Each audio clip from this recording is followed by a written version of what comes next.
दूसरा पित्त का हिस्सा बहुत क्लियर है, एकदम स्ट्रेट फॉरवर्ड है कि घी ज्यादा खाएंगे पित्त आपका हमेशा सम रहेगा। और ज्यादा घी खाने का जो समय है वो बारिश के दिनों में और ये जो गर्मी के दिन होते हैं ना, उस समय घी ज्यादा खाइए ताकि पित्त को कंट्रोल करके रखे। और वात के लिए मैं पहले ही बता चुका हूं, शुद्ध पित्त। अभी ये जितनी बात है आप सोचो कितनी सरल है, बस हमें अपनी जीवन शैली में थोड़ा बदलाव करना है। जीवन शैली में बदलाव से पहले मन में संकल्प लेना है कि जी हम तो ऐसे ही चलेंगे, दुनिया जिधर जाए जाए हमें उससे मतलब नहीं, हम तो ऐसे चलेंगे। तो ये तीन चीजें अगर आपने देख ली तो बहुत अच्छा है। अब थोड़ा आगे चलें, अब और दूसरी चीजों पे मैं चलता हूं कि और कौन कौन सी चीजें हैं जो आपके आसपास हैं और आपके वात पित्त कफ तीनों को सम पे लाने में मदद कर सकती है। ये तीनों समभाग में रहें तो अच्छा होता है। और कौन कौन सी चीजें हैं? तो भागवती जी कहते हैं रसोई के बाहर जाने की जरूरत ही नहीं, सब वहीं है। भागवती जी ने एक सूत्र लिखा है, दुनिया का सबसे बड़ा औषधि केंद्र हमारा रसोई घर है। सबसे बड़ा औषधि केंद्र रसोई घर है। अब दुर्भाग्य से हम रसोई में जिनको मसाला कहते हैं ना, मसाला, वहां मसाला कुछ नहीं है, सब औषधि है। मसाले का और औषधि का अंतर मालूम है? ये मसाला तो शब्द ही भारत का नहीं है, पहले तो ये बता दूं। ये अरबिक शब्द है, फारसी से अरबी में आया, अरबी से हमारे घुस गया, हिंदी में और जगह जगह घुस गया। ये विदेशी आए तो ये शब्द भी आया। हिंदुस्तान में 17वीं 18वीं शताब्दी का साहित्य जब मैं पढ़ता हूं तो जब तक मुगलों का राज्य रहा तब तक मसाले शब्द का बहुत उपयोग है। मुगलों के राज्य के पहले एक भी जगह किसी भी शास्त्र में मसाला नहीं है। चरक संहिता पढ़ी मैंने, कहीं भी मसाला नहीं है उसमें। सुश्रुत में कहीं मसाला नहीं है, बागवट की कहीं मसाला नहीं है। पुराने जितने लेखक हुए हैं ना 10वीं शताब्दी के पहले के, कहीं भी किसी ने मसाले शब्द का इस्तेमाल ही नहीं किया। हर जगह है तो औषधि है, औषधि औषधि, जीरा औषधि, धनिया औषधि, ये औषधि के रूप में है। तो इनकी जो प्रॉपर्टीज हैं रसोई घर की औषधियों की, ये सब आपके चिकित्सा के लिए है। अब मुझे समझ में आता है कि हमारे पुराने जमाने की माताएं बहनें, जो हमारी दादी हैं, नानी हैं, उन्होंने अपनी अपनी बेटियों को जो कुछ सिखाया, सब्जी बनाना तो क्या क्या डालना, जीरा चाहिए, धनिया चाहिए, हींग चाहिए, मात्रा कितनी कितनी चाहिए, वो सब बड़े वैज्ञानिक और चिकित्सक लोग रहे होंगे। क्योंकि रोज हमारे शरीर में वात पित्त कफ की स्थिति सम और असम होती रहती है। आप जानते हैं सुबह जो है ना वात ज्यादा होता है शरीर में, सुबह सुबह, दोपहर को पित्त ज्यादा होता है, शाम को कफ ज्यादा होता है। तो ये पूरे 24 घंटे में ऊपर नीचे होता रहता है। तो 24 घंटे में जो वात पित्त कफ ऊपर नीचे होता रहता है, तो सब्जियों में उसी के हिसाब से औषधियां डाली जाती है।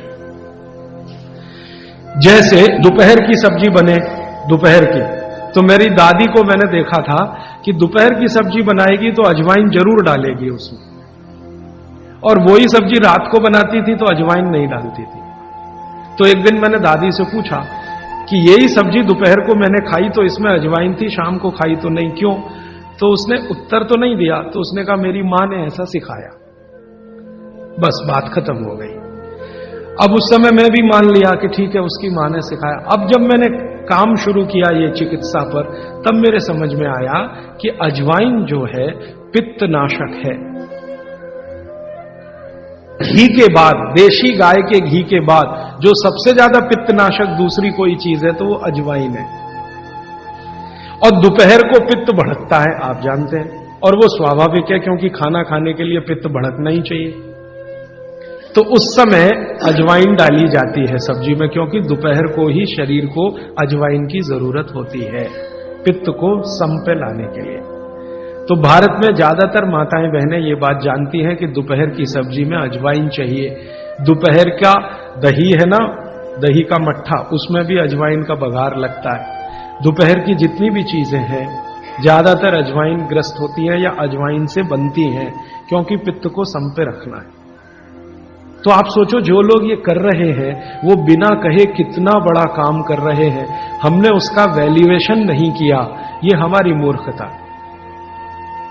हमारे यहां तो एक बहुत बड़ा दुष्कर्म इस देश में हुआ है। अंग्रेजों के हम गुलाम हो गए तो सब कुछ हम भूल गए, अपनी चीजें। अंग्रेजों ने जो सिखाया वही हमें याद है। तो हम जीडीपी का कैलकुलेशन करते हैं अंग्रेजों के फॉर्मूले से। जीडीपी निकलता है इस देश का, ग्रॉस डोमेस्टिक प्रोडक्ट।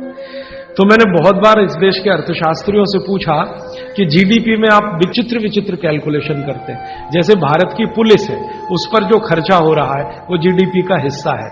अगर चोरियां बढ़ी, डकैतियां बढ़ी तो पुलिस का खर्च बढ़ेगा तो जीडीपी बढ़ेगा।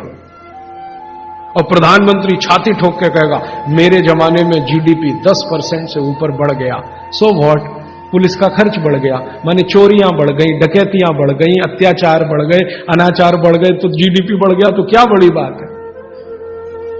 तो हमारे जो जीडीपी के कैलकुलेशन है बड़े विचित्र हैं। इसमें चोरी हो, डकैती हो, लूट मारी हो तो जीडीपी बढ़ेगा, लेकिन माताएं बहनें घर में जो करती रहती हैं वो जीडीपी में है ही नहीं, कैलकुलेशन ही नहीं है उसका। भारत सरकार कोई कैलकुलेशन नहीं करती कि किसी माँ ने 1 किलो पापड़ बना दिए तो जीडीपी बढ़ा कि नहीं, तो कहते हैं जी मालूम नहीं बढ़ा कि नहीं बढ़ा, क्योंकि कैलकुलेशन नहीं है। किसी माँ ने दाल की बड़ी बना दी 5 किलो दाल की, तो जीडीपी बढ़ा कि नहीं बढ़ा। आपका मन क्या कहता है, बुद्धि क्या कहती है, बढ़ा कि नहीं बढ़ा।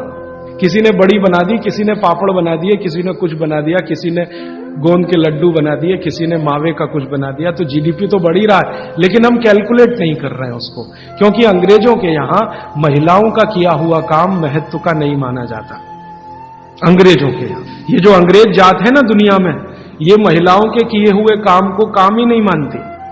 आपको मालूम है 2000 साल यूरोप में महिलाओं को पुरुषों से हमेशा कम वेतन मिलता रहा, और आज भी है ये कई देशों में। वो मानते ही नहीं कि इनका कोई काम है। क्यों? वो महिलाओं में आत्मा नहीं मानते।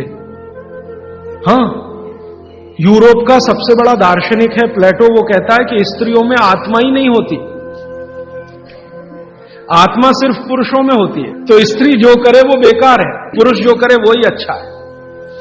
तो उनके यहां से ये कैलकुलेशन हमारे यहां आ गया कि स्त्री कुछ भी करे तो काम ही का नहीं। तो अंग्रेजों का 200-250 साल जो राज चल गया उसमें हम सब के दिमाग खत्म हो गए, सोचना विचारना बंद हो गया, तो हमने भी वही मान लिया। मैं अब इसको बदलना चाहता हूं और मैं ये समझना चाहता हूं और समझाना चाहता हूं कि स्त्रियां जो कर रही हैं वो किसी डॉक्टर से कम नहीं है। बस अंतर इतना है कि डॉक्टर को आप फीस देकर उससे एडवाइस ले रहे हैं, हमारी दादी नानी फोकट में वही एडवाइस दे रही है, धनिया खाओ, जीरा खाओ और ये अजवाइन खाओ, आपके पेट की गैस खत्म हो जाएगी। और ये 3500 साल से वैसे का वैसा ही है, अजवाइन खाओ तो गैस खत्म होती ही है। कभी भी आप करके देख लो। आप में से किसी को भी बहुत गैस बनती हो, पेट में एसिडिटी की तकलीफ हो, आज से शुरू कर दो। आप खाना खाया तो उसमें ध्यान रखो अजवाइन ज्यादा रहे, दाल में, सब्जी में वगैरह वगैरह। और अगर नहीं कर पा रहे हैं तो खाना खत्म करते ही थोड़ी अजवाइन खा लो। अजवाइन ज्यादा तकलीफ ना कर दे, उसका बैलेंस है काले नमक के साथ, तो थोड़ा अजवाइन और काला नमक मिला के हर खाने के बाद खा के देख लो। 3 दिन में ना आपकी गैस बंद हो तो आप जो कहो मैं हारने को तैयार। ये गारंटी मैं नहीं दे रहा हूं, ये गारंटी अजवाइन दे रही है, मेरी गारंटी नहीं है, अजवाइन की गारंटी। तो वो कहते हैं भागवत जी की पित्त को सम रखने के लिए हमारे रसोई में घी के बाद जो दूसरी चीज है वो है अजवाइन। अब एक और बताता हूं, अपने स्वयं का घर में ऐसी ही एक बहुत अच्छी औषध है, उसका नाम है जीरा। जैसे हलद है वैसी एक है जीरा। जीरा बहुत अच्छी औषध है। पित्त के जितने भी रोग हैं आपके शरीर में, ये सब जीरे से ठीक हो जाते हैं। पित्त के रोग आप सब समझते हैं, पेट में गैस बनना, पेट में जलन होना, खट्टी खट्टी डकार आना, भोजन का पचन नहीं होना, इंडाइजेशन होना, वॉमिटिंग होना, बार बार उल्टी होना, वॉमिटिंग सेंसेशन होना, नौसिया होना, ये सब पित्त के रोग हैं। इन पित्त के रोगों की सबसे अच्छी औषध है, उसका नाम है जीरा। जीरे को ले लीजिए आधा चम्मच और आधा कप पानी ले लीजिए, उसमें मिला दीजिए, पानी को खूब गर्म कर लीजिए, पानी को फिर ठंडा कर लीजिए, ठंडा करके इस पानी को चाय की तरह से पी लीजिए और जो जीरा उसमें है उसको चबा के खा लीजिए। तो नियमित रूप से अगर सुबह सुबह आपने लेना शुरू किया तो ये जीरा पित्त के सभी रोगों को आपके शरीर से बिल्कुल दूर कर देगा। गैस बनना बंद हो जाएगी, खट्टी डकारें आना बंद हो जाएंगी, भोजन की जो अपच है वो ठीक हो जाएगी, वॉमिटिंग सेंसेशन बिल्कुल ठीक हो जाएगा, इंडाइजेशन बिल्कुल ठीक हो जाएगा। ये सब बीमारी पित्त से संबंधित जितनी भी हैं, जिनको भी कहते हैं ना पित्त बिगड़ गया है, पित्त बिगड़ गया, उन सबको बोलिए जीरा खाएं। एसिडिटी वही पित्त बिगड़ा, एसिडिटी भी पित्त की ही खराबी है।